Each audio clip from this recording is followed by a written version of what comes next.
अस्सलाम वालेकुम प्यारे बच्चों। कल हमने अपना ये वाला सबक सारी दुनिया के मालिक पढ़ा था।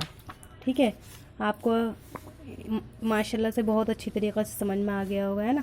चलो हम आगे का कर लेते हैं। ये क्या है, लफ्ज़ और माना, यानी ये जो लफ्ज़ दे रखे हैं इन्होंने, इसके माने हैं ये, है ना।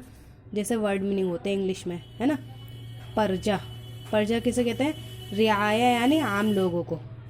जगत, दुनिया, संसार, है ना। नाव खेलना यानी नाव चलाना। जोत, रोशनी, ये सब हमने आपको कल बहुत अच्छी तरीक़े से समझा दिए थे सबक में ही। जल, हिंदी में भी कहते हैं ना पानी को, जल, ऐसी उर्दू में दे रखा है यार, जल पानी। थल, ज़मीन यानी जिस पे हम लोग रहते हैं, और रेगिस्तान जहाँ पे खुश्की पे ऊँट वगैरह चलते हैं वो। आगे लिख लेते हैं। बास यानी क्या है? बू और महक, खुशबू को कहते हैं ना। और क्या? आस, उम्मीद। बिप्ता, मुसीबत, परेशानी। और दूसरा पॉइंट क्या है हमारा? गौर कीजिए, यानी इन बातों में हमें गौर करना है, ये जो हमें नीचे बताएंगे। जब कोई हमसे दूर हो जाता है और नज़र नहीं आता तो उसे आँखों से ओझल होना कहते हैं। क्या कह रहे हैं? जब कोई हमारी आंखों से दूर हो जाता है ना, जब कोई हमसे दूर हो जाता है और नज़र नहीं आता तो उसे हम क्या कहते हैं? हमारी आंखों से वो ओझल हो गया, है ना। अक्सर हमने देखा है जब कोई मेहमान वगैरह हमारे घर से जाता है तो जब तक वो जाते हैं हम झांकते रहते हैं ना। जब हमारी आंखों से ओझल हो जाते हैं तो हम हट जाते हैं। तो क्या कह रहे हैं? जब कोई हमसे दूर जाता है और हमें नज़र नहीं आता आंखों, तो उसे हम क्या कहते हैं? आंखों से ओझल होना।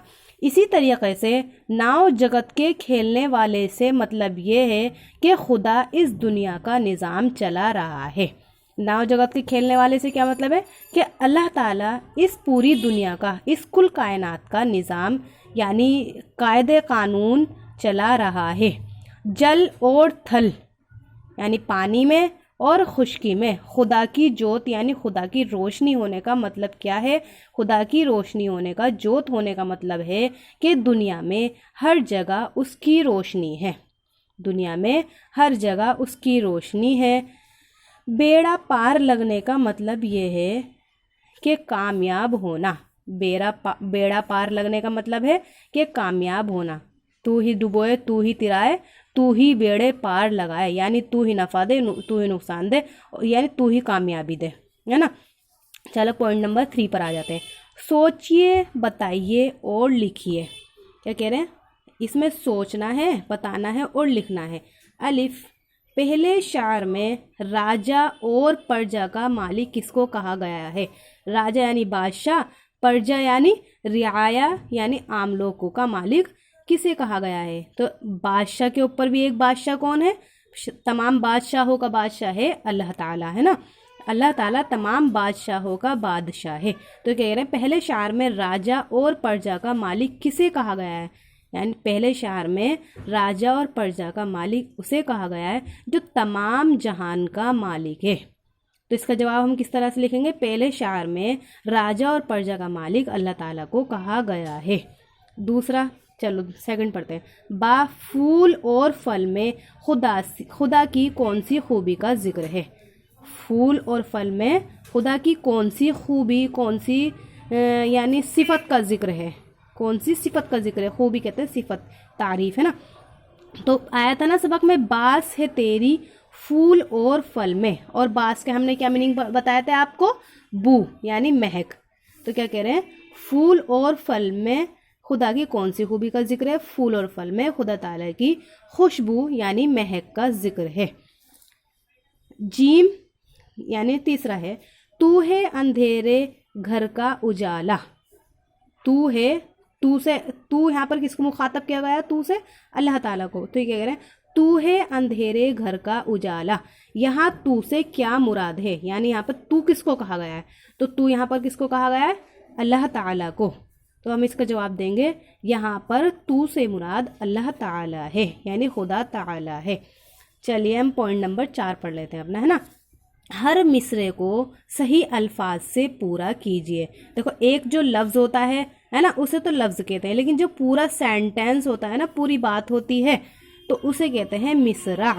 तो ये क्या कह रहे हैं, यहाँ पे मिसरे दे रखे हैं इन्होंने, ये तो हमने खैर भर दिए हैं, लेकिन आपकी किताब में भरे हुए नहीं होंगे, इनको आपको मिसरों को पूरा करना है ना।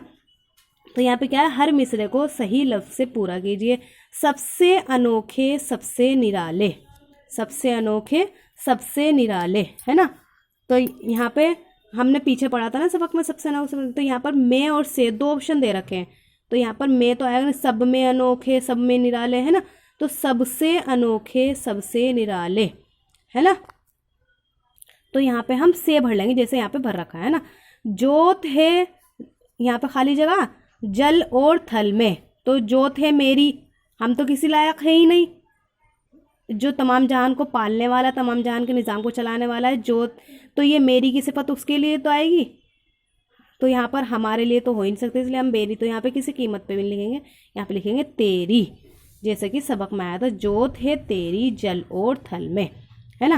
देखो बास है तेरी फूल और यहाँ पे आएगा में, तो यहाँ पे जल या फल, बास है तेरी फूल और फल में, है ना।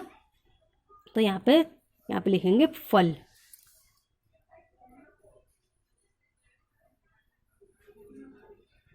बास है तेरी फूल और फल में। तू है घर का उजाला, खाली जगह में क्या आएगा, अंधेरे या सवेरे, तू है सवेरे घर का उजाला, ये तो अच्छा लगेगा नहीं, और ना ही ये सबक में आया। सबक में क्या है, तू है अंधेरे घर का उजाला, है ना। अब क्या है, सोच में दिल रुलाने वाला या बहलाने वाला, अल्लाह ताला खुश करने वाला है ना, तो सोच में दिल बहलाने वाला, इस पे हम क्या लिख देंगे, बहलाने वाला, ये लिख देंगे।